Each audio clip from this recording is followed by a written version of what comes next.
Memang banyak teman-teman sudah menyampaikan, saya hanya menyampaikan sedikit saja. Yang pertama, kita tahu Pak Simon diangkat jadi Komut Pertamina, lalu dilanjutkan jadi Dirut ya. Pertama jadi Komut dulu. Pas Pak Simon jadi Komut itu saya mendengarkan banyak dari Bapak dan Ibu di depan saya ini mengucapkan syukur alhamdulillah. Alhamdulillah kami banyak punya Komut yang baik gitu. Nggak stres lagi kami, ada yang marah-marah gitu. Itu Pak Simon jadi Komut. Ya. Saya nggak tahu berani nggak ibu-ibu dan bapak-bapak ini ngomong. Tapi omongan ke saya begitu waktu itu. Nah, lalu Pak Simon sekarang jadi Dirut. Yang saya tahu pengangkatan Pak Simon ini ditugaskan oleh Presiden Prabowo untuk memastikan bahwa Pertamina ikut berperan aktif dalam swasembada energi. Otomatis kita harus mampu menyediakan ketersediaan energi dalam negeri. Ya, di mana tentu impor BBM maupun impor crude itu berkurang. Betul Pak Simon? Itu tugas dari Presiden kan? Ya, dari Presiden Prabowo.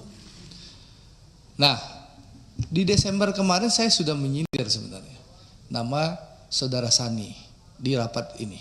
Ya, yang lebih sakti daripada Pak Taufik itu. Kalau Pak Simon tahu, Pak Sani itu lebih sakti dari Pak Taufik. Betul ya Pak Taufik? Nah, itu Pak Taufik tuh Dirut Kilang.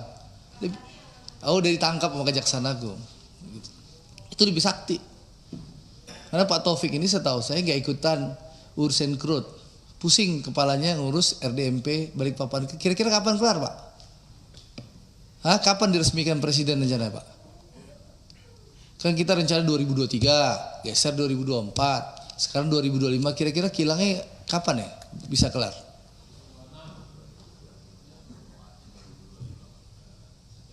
September 2025. Nah, saya berharap jangan molor lagi karena kilang ini bukan hanya urusan menghasilkan BBM Pak Simon, tapi juga petrokimikal juga akan mendukung dan mendukung Indonesia juga bisa swasembada farmasi nanti. Ya, ini perannya bukan hanya urusan BBM, tapi juga banyak hal karena ada menghasilkan petrokimikal. Jadi tadi disampaikan Pak Herman Khairot, kita tunggu roadmap-nya Pak Simon. Ya, nanti habis Lebaran kita akan undang lagi. Tolong Pak Simon paparkan priorisasi Simon Alesius Mantiri menjadi Dirut Pertamina. Apa langkah-langkahnya untuk mencapai arahan Presiden Prabowo bahwa kita bisa berswasembada energi. Apa langkah-langkah Pertamina? Ya, meningkatkan cadangan sumber minyak kita. Lalu kilangnya gimana, lalu energi baru dan terbarukan yang disampaikan Pak Adi tadi. Nah, itu yang kita tunggu pertama ya. Yang kedua soal libur Lebaran. Saya sudah berpengalaman 5 tahun ini, kalau Lebaran alhamdulillah Patra Niaga selalu mampu mengantisipasi dan mengatasi. Bicara dapil saya Sumatera Barat, saya ucapkan terima kasih Pak Ega ya, bahwa selalu SAM-nya dan juga GM-MOR itu selalu kerja keras dan tidak ada masalah. Hanya saya titip pesan Pak Ega, jangan sampai SAM-nya menegakkan aturan karena ada tekanan lalu dicopot gara-gara ada tekanan politik. Kasihan dia menegakkan aturan. Ya Pak Ega. Ya, itu Pak Simon pesan saya. Karena orang bekerja baik, bekerja keras lalu ada tekanan politik dicopot. Kan kasihan. Besok takut orang SAM memberantas permainan LPG 3 kilo. Ya, karena ada tekanan-tekanan politik. Gitu loh. Itu yang kedua. Yang ketiga, Pak Simon, di kampung saya itu kita hanya punya satu kayak depot di Pelumpang itu. Kita hanya punya satu depo seperti di Bungus ya Pak Alfian. Apa namanya itu Pak Alfian? Tangki apa namanya? Teluk Kabung. Nah, harapan saya udah minta ke Patra Niaga untuk mengkaji di daerah Pasaman. Yaitu bisa investasi, bisa monggo Pertamina lakukan atau nanti Pertamina buka tender untuk swasta. Karena kalau Bungus Teluk Kabung itu putus jalannya, itu akan mengganggu distribusi BBM. Nah, tolong Pak Alfian ingatkan Pak Edo, Pak Ega dan Pak Edo ya, untuk kajiannya bisa diselesaikan, jangan terlalu lama bikin kajian itu, gitu loh, supaya bisa dieksekusi, sehingga ada kepastian kalau nanti ada bencana. Lalu yang terakhir, yang menarik ini, yang soal kasus ini. Jadi saat kasus berkembang, Pak Simon dan teman-teman Pertamina, itu saya bangun tidur tanggal 1 Maret, tiba-tiba rame di medsos. Ya, rame di medsos. Saya di Instagram saya itu diserang ribuan buzzernya Ahok. Ya, buzzernya Ahok. Saya lihat, kenapa saya diserang sama buzzernya Ahok, temannya Pak Darmadi ini gitu loh. Iya, buzzernya banyak 0. Kalau Ahok ini akunnya rata-ratanya postingannya 0, followernya 0 itu loh. Saya screenshot Pak. Jadi kalau di proses hukum saya bisa buktikan nanti. Jadi itu buzzer Ahok. Nah itu menarik nih, ntar dulu. Menarik, saya kaget kan. Tanggal 1 kenapa? Oh saya lihat ternyata di TikTok rame. Pernyataan saya tanggal 15 Februari yang minta Presiden Jokowi untuk mengganti Ahok. 15 Februari 2020. Ya, saya sebagai anggota DPR Komisi 6 minta Pak Ahok diganti. Karena membuat kegaduhan di Pertamina. Supaya Pak Simon tahu, ya, 15 Februari 2020 saya bicara Ahok diganti. Itu Ahok itu baru 1 kali datang ke kilang Pertamina di Tuban, ya, di Tuban waktu mendampingi Presiden Jokowi datang ke Pertamina. Belum pernah ke kilang-kilang lain. Dan 15 September 2020 itu, ya, Ahok itu belum pernah ke unit hulu.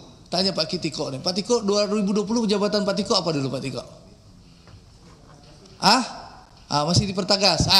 Nih. PHE dulu Pak Taufik ini kan orang hulu. Pernah nggak Pak Ahok itu September 2020 waktu saya teriak? Belum pernah kan? Kayak ini dulu belum. Jadi dia hanya banyak omon-omon Pak Darmadi. Ya, bahkan kenapa sih bilang kegaduhan? Sebentar Pak. Jadi kegaduhan. Contoh, Pak Simon punya direktur SDM sama namanya Hersuk. Sebelum Hersuk tuh ada orang tua namanya Pak Kus. Ya. Nah, bapak-bapak ini tahu bagaimana Ahok membentak-bentak tuh orang tua, Pak Kus itu, ya. Karena apa?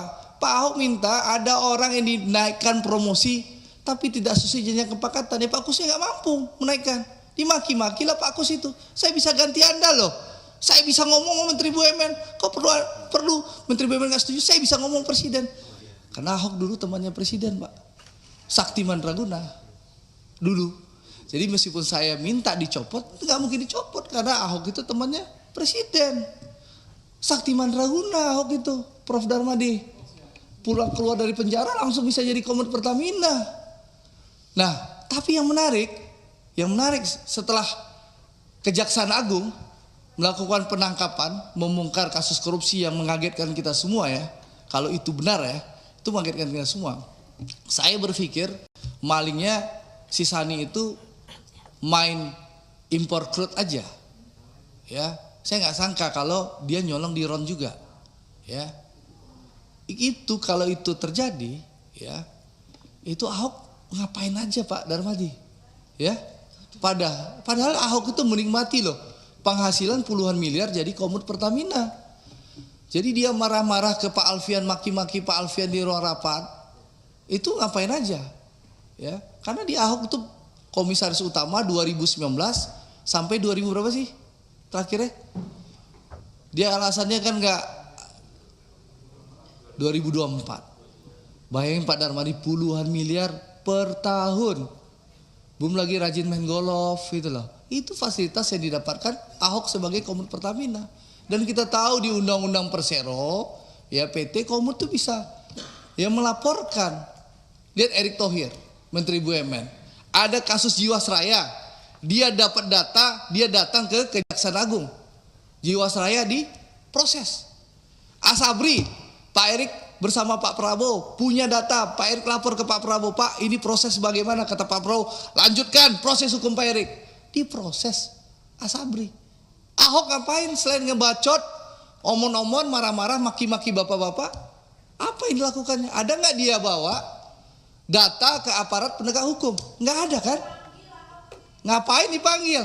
Kita ngapain ngasih panggung orang yang sudah pensiun, nggak berbuat apa-apa, lalu sekarang setelah Kejaksaan Agung melakukan penegakan hukum, dia mau jadi pahlawan kesiangan. Ya, ini kan pahlawan kesiangan. Untuk apa? Kalau dia punya data, harusnya dia jadi komut, dia bawa datanya ke Kejaksaan Agung, ke KPK atau ke kepolisian. Itu baru kerja pengawasan. Kalau sekarang setelah Jaksa Agung di era Prabowo melakukan penangkapan, lalu dia ngebacot. Oh, kalau saya bisa, saya punya data. Lu ngapain aja lu bro selama ini gitu loh. Ini kan orang sudah pensiun, gak punya panggung politik, memanfaatkan kehebatan Kejaksaan Agung di era Prabowo untuk numpang tenar kembali supaya populer lagi. Gitu loh Pak Fadli. Ini gaya politisi numpang tenar pansos terhadap kemampuan kinerja Jaksa Agung di bawah era Prabowo Subianto sebagai presiden. Gitu loh. Jadi ini saya ingin menegaskan kepada buzzer-buzzer Ahok ya menurut saya sudah mengganggu sekali. Ribuan akun nggak bodoh, nggak jelas menyerang saya di tanggal 1, 2, 3 Maret. Ya setelah itu selesai dia serang Erick Thohir dan Boy Thohir habis itu. Ya, saya 3-4 hari lah Prof. Lumayan menurut saya mengganggu karena berita daur ulang 15 September 2020. Nah, di sini saya menggunakan hak saya menjawab itu. Karena saya pergi umroh Prof waktu itu. Jadi saya nggak bisa menjawab dan saya ingin menjawab di depan direksi Pertamina. Ya, karena saya tahu bahwa Bapak kan tahu banyak omong-omong aja, ngebacot aja. Sekarang setelah Jaksa Agung melakukan penegakan hukum, ya di bawah eranya Prabowo, siapa saja yang melanggar hukum, yang korupsi disikat zaman Pak Prabowo, baru dia pura-pura muncul sebagai pahlawan kesiangan. Dan alhamdulillah jejak digitalnya banyak. Ngaku nggak pernah jadi ditawarkan dirut, ternyata pernah ditawarkan dirut oleh Pak Jokowi. Ini banyak kebohongan-kebohongan. Jadi saya minta teman-teman, mari kita rasional. Ya, itu hak teman-teman mau ngundang Ahok silahkan. Tapi ya ngapain kita kasih panggung? Serahkan kepada aparat penegak hukum, Kejaksaan Agung yang sudah bekerja luar biasa, gitu loh. Ya, jadi menurut saya sekali lagi ya hati-hati. Politik buzzer ini, tapi memang buzzernya nggak sekuat dulu Pak. Waktu dulu Pak Simon, saya duduk di meja situ di ujung, saya bilang Ahok tuh komisaris Rasa Dirut. Pak Simon, karena waktu itu Ahok itu sangat berkuasa, powerful waktu itu karena dekat presiden, buzzernya luar biasa. Sebulan saya dihajar. Tapi kalau sekarang karena udah jauh dari kekuasaan 3 hari doang dia mungkin mampu bikin buzzernya. Itu Pak Mufti. Dulu waktu saya duduk di sebelah Pak Mufti itu, gara-gara komut Rasa Dirut, 1 bulan, 3 bulan saya dihajar sama Ahok. Ya, itu hebatnya medsosnya pasukan Ahok tuh Pak Deka. Kalau sekarang karena mungkin sudah nggak berkuasa, hanya 3 hari Pak Simon. Jadi saya ingin menyampaikan sekali lagi, selamat bertugas. Saya tunggu roadmapnya Pak Simon. Buktikan bahwa Pak Simon bukan pilihan yang salah dari Presiden Prabowo. Tunjukkan kepada rakyat Indonesia bahwa konsistensi Presiden Prabowo bahwa beliau tidak ingin omon-omon, bahwa beliau ingin mewujudkan kita betul-betul di periode 2025, 2024, 2029 ini kita bisa bersuasembada energi, bersuasembada pangan, dan kita bisa berdiri di atas kemampuan kita sendiri. Apalagi Pertamina salah satu ujung tombak dan antara. Harapan kita, harapan kami, ya, seluruh harapan rakyat Indonesia tentu Pertamina benar-benar bisa membenahi tata kelola, ya, sehingga bisa jadi perusahaan yang sehat, menghasilkan keuntungan, dividen yang bisa memperkuat Danantara. Kita tahu Danantara ini adalah cara percepatan bagi Presiden Prabowo agar ekonomi Indonesia tumbuh 8%. Dan sekali lagi saya rasa kita harus mendukung Pertamina, ya. Jaksa Agung sudah menjelaskan secara detail bahwa BBM Pertamina sekarang tidak lagi dioplos, ya, tidak ada pengoplosan. Jadi memang kualitasnya sesuai yang dijual Dan saya rasa kita harus mendukung semua. Dan kedua tentu kita harus memastikan jangan sampai Pertamina ini tadi disampaikan Kak Wendra, kita jangan sampai melakukan pembersihan tapi membakar mencari rumahnya, ya, tikusnya. Itu dilakukan oleh kami bersama-sama Kementerian BUMN membenahi Asabri dulu Pak, lalu membenahi Jiwasraya, kita membenahi tanpa perlu membakar rumahnya.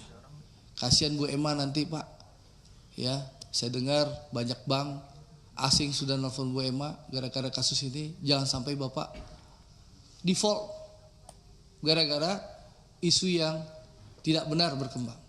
Ya, ini juga penting, ya. Pertamina ini ujung tombak kita.